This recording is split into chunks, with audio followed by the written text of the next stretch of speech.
Imposto sobre Produtos Industrializados, e o IOF, o Imposto sobre Operações Financeiras na Compra de Veículos. Há também a possibilidade de isenção parcial de ICMS e IPVA em alguns estados, dependendo das condições do comprador e do veículo.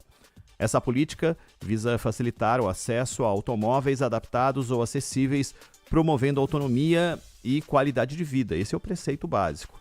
O teto para isenção total, porém, está limitado a R$ 70 mil, uma faixa de preço que há anos não acompanha a realidade do mercado automotivo, especialmente diante da inflação e do aumento dos custos da produção.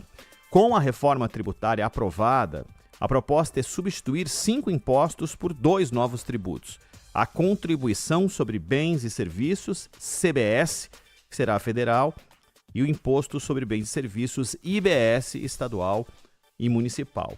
O cenário é visto como positivo para os chamados PCDs, já que hoje a isenção se aplica além do IPI ao ICMS, que é um imposto estadual, mas não abrange PIS/COFINS, que é da União, como será o tal do CBS. O teto para isenção parcial dos tributos deve subir para R$ 200 mil, com reajustes anuais baseados na inflação.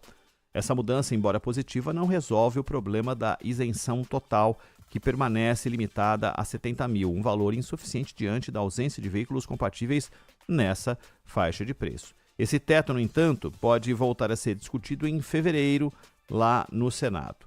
Um dos pontos mais críticos da proposta é a restrição nas condições que garantem acesso aos benefícios. Embora repita a lista de condições de deficiência física, auditiva e visual do decreto que regulamenta o acesso à isenção atual, a proposta restringe a abrangência do direito ao dizer que não se incluem no rol de deficiências físicas listadas aquelas que não produzam dificuldades para o desempenho de funções locomotoras da pessoa. Outra inovação é de que essas deficiências somente darão direito à isenção de IBS e o chamado CBS, se comprometerem partes do corpo que envolvam a segurança ao dirigir, acarretando o comprometimento da função física e a incapacidade total ou parcial para dirigir.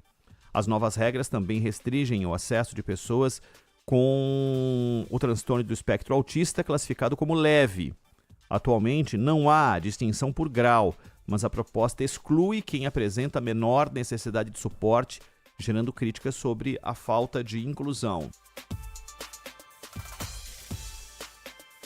A boa notícia é a redução no prazo de troca de veículos, que cai de 4 para 3 anos. Essa medida facilita a renovação da frota e o acesso a tecnologias mais modernas e seguras.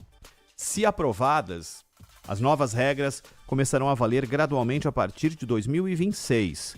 O objetivo declarado é tornar o sistema mais eficiente, menos inchado e alinhado às necessidades reais dos portadores de deficiência física. No entanto, as mudanças também levantam dúvidas sobre a acessibilidade. Pergunta que fica: será que as restrições nos critérios de elegibilidade e principalmente o teto de 70 mil não acabarão excluindo justamente quem mais precisa? Fica essa pergunta. Isso é um material divulgado pela Agência Brasil com a Folha de São Paulo, numa reportagem da Folha de São Paulo. Quando falam das questões motoras e que precisa haver um claro impedimento, isso poderia mudar radicalmente a concessão de benefício. Radicalmente. Porque hoje há um sem número deles. Por exemplo, a pessoa teve um dedinho, a ponta de um dedo amputado. Até agora se conseguia a isenção, mesmo que a pessoa tenha total capacidade de fazer plenamente as suas atividades. Hérnia de disco, por exemplo. Isso era algo que havia liberdade. Como é que vai ser a partir de agora?